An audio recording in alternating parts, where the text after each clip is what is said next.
Bonjour tout le monde, aujourd'hui on va tester le nouveau stylo pyrograveur de chez Uelor. Donc on va le tester sur du bois, sur du verre, sur du caillou et sur du métal. Donc ce stylo pyrograveur est vendu pour aux alentours de 30 euros sur Amazon. Moi je l'ai acheté. C'est le plus puissant du marché en stylo graveur. Il a beaucoup de tours minute. On a 3 vitesses de pyrogravure. Il est livré avec un setup avec beaucoup de mines en diamant pour pouvoir graver le verre, le caillou et le métal. On va voir ça tout de suite. Il est livré également avec des disques à découper, le bois, le métal. Bon, ça on va les regarder plus tard. Des pochoirs pour les lettres, pour écrire des lettres. Ça c'est vraiment pas mal. Donc on va tout de suite essayer ce stylo sur les matières qu'on voit là.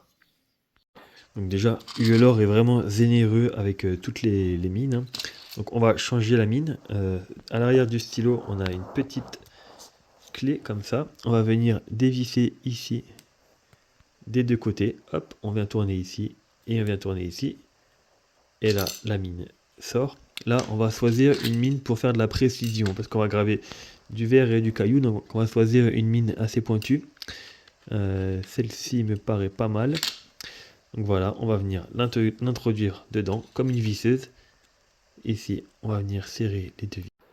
Donc voilà, je l'ai bien serré des deux côtés, ça ne bouge pas. Et on peut voir aussi que c'est fourni avec des forêts à bois, hein. Ça c'est très utile pour faire des mini trous. Donc on va l'essayer sur la matière la plus meuble. Et on va aller de plus dur en plus dur et on va finir par la pierre. Donc on va venir pyrograver avec la vitesse 3, hein. Les autres vitesses ne servent à rien. On va toujours venir pyrograver en vitesse 3. Qu'est-ce qu'on va pouvoir venir faire? On va venir faire un petit smiley. Vous voyez, je vais zoomer pour que vous voyez mieux. Donc voilà, là, j'appuie à peine, hein, juste j'effleure la surface.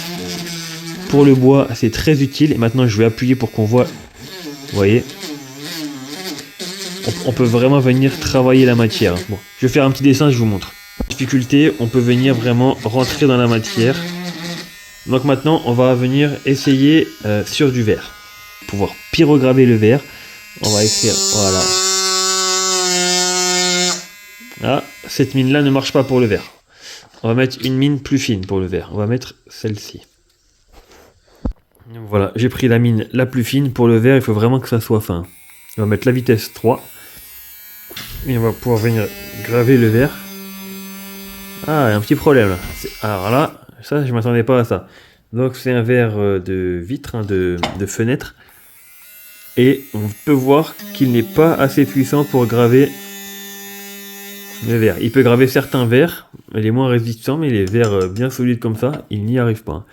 Même avec le plus fin, en mettant toute ma force, j'arrive pas à rentrer dans le verre. Bon là, c'est assez décevant pour le verre. Maintenant, on va passer au métal. Donc on va garder la même mine pour le métal. Là, c'est de l'aluminium en l'occurrence. Ça peut être très intéressant pour graver ces mots de crypto-monnaie par exemple. Là, c'était une petite plaque en acier et de venir graver ces mots. Donc, on va écrire un mot. Ah, sur le métal, ça marche plutôt pas mal, hein. Voilà, avec cette mine-là, on va pouvoir venir écrire son mot indéfiniment dans le métal. Voilà. Vous voyez, avec une facilité.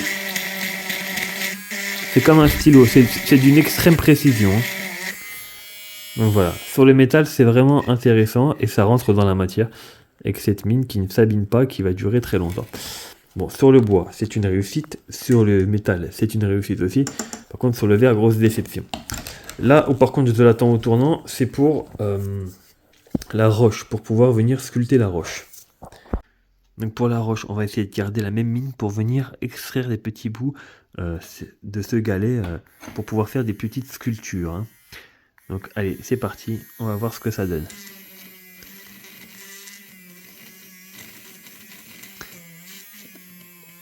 On voit que ça a du mal à pénétrer dedans. Je vais zoomer. Donc là, on peut voir tout de suite les limites de ce pyrograveur qui a du mal. On effleure juste la surface. C'est ça la différence entre un petit stylo pyrograveur et une Dremel finalement, c'est la puissance d'attaque. On va pas pouvoir attaquer le caillou ni les verres bien compacts. On va pouvoir peut-être venir graver les verres lesquels on boit qui sont plus tendres. Mais tout ce qui est cailloux compact comme ça et verre, on va avoir du mal. Je vais vous montrer aussi l'efficacité des petits disques à bois. Donc il y a plusieurs tailles. Celui-ci c'est que pour le bois et celui-ci c'est pour le métal et le verre. Mais bon, le verre on n'y croit plus trop. Donc je vais vous montrer l'efficacité de ce petit scalpel. Toujours vitesse 3. Et là on va pouvoir venir découper des petits bouts. Voilà. On va vraiment pouvoir faire du travail de précision.